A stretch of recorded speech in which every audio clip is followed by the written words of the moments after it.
All right. Hey, everybody. I haven't done an Instagram or Facebook post in such a long time. Like, I think it's been about a year.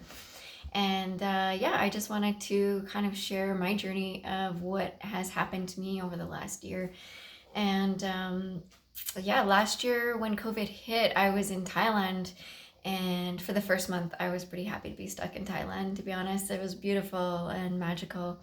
And then the second half hit, and I ended up getting really sick with dengue fever.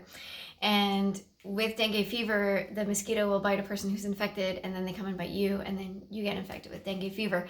And there's a whole onslaught of symptoms that come with the dengue fever. But anyway, I was trying to avoid going to the Thai hospital, and I was really sick for about a week and just kind of putting it off. And then finally I caved. I had to go. I could barely make it to the bathroom. And so went to the hospital, in the Thai hospital. And that's like a whole experience of itself for another day. I can tell you about that later. It was pretty crazy.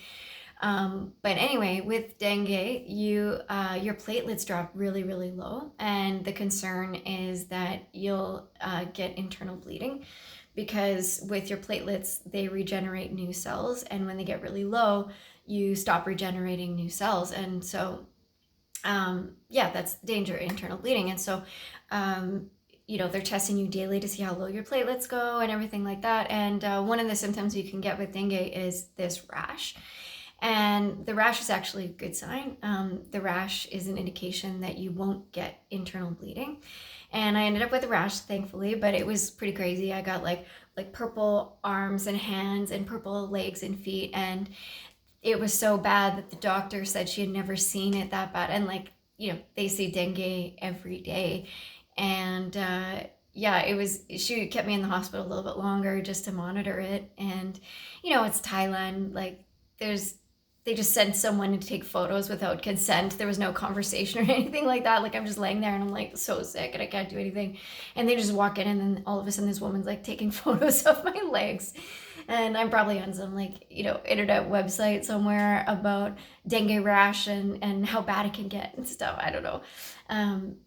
But while I was in there, they ended up testing for a parasite, and I ended up having some like parasite that's really common, I guess, in the water system. Like, if, let's say, you go to a restaurant and they wash some vegetables in the tap water and then serve it to you fresh, and then you can get this parasite. So I also had that. So that could be potentially why I ended up getting so sick. But basically, even to treat to treat the parasite, they have to give you this really, really strong antibiotic.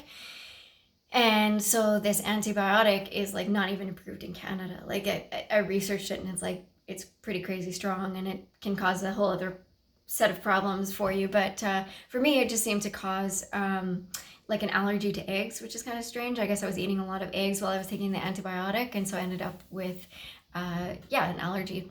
And I'm already vegetarian, gluten-free. I was eating eggs, but I had to stop eating eggs. And yeah, so my diet was pretty restricted. And then when I came back to Canada, I was just finding I was so fatigued. I had lost so much muscle mass. Like, I was so thin. I'd walk up a set of stairs and I'd be out of breath, and the room would be spinning, and I have to sit down. And it took me a long time to kind of come back to myself and come back to my health. And even for months after the dengue, my hair was falling out, and my hair was getting really thin, and my nails had stopped growing. And I was like, I was quite fatigued all the time. And now coming out of it a year later, like, I'm feeling like my hair is growing back and everything like that. But I still find now that my ligaments, for some reason, aren't healing properly. So for example, I tried to open up a car door, and the door was locked, but in doing the motion of just trying to pull, I ended up straining the ligaments in my wrist. And that's just kind of unusual. It was just such a small movement, and now an old knee injury has come back, and it just doesn't seem to be healing correctly. So why I'm doing this post is I kind of want to share with you my journey of coming back to health.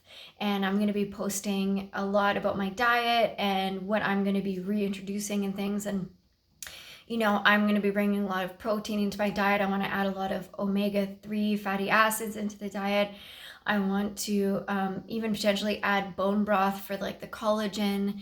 And I just want to do rehabilitative exercises. And yeah, I'm going to be posting my whole journey with food and exercise. And I just want to share with you a little bit of my background. I have a degree in kinesiology. And I was a gymnast from the age of 5 till I was like 18. So for 13 years, I did competitive gymnastics, and I coached it as well. I've done personal training. I have my yoga certification, my acro yoga certification, and I've taught both of those things. And yeah, I just want to start posting exercises and routines and things like that and share it with you. And I'm going to be coming back into doing personal training for other people. And I just want you to follow along, and I can share with you my experiences, and I hope I can help you in some way. And if you want to message me or contact me about if you have any questions about any of this stuff, please do that. And I'm really excited to post all of this. So I will see you on the next post.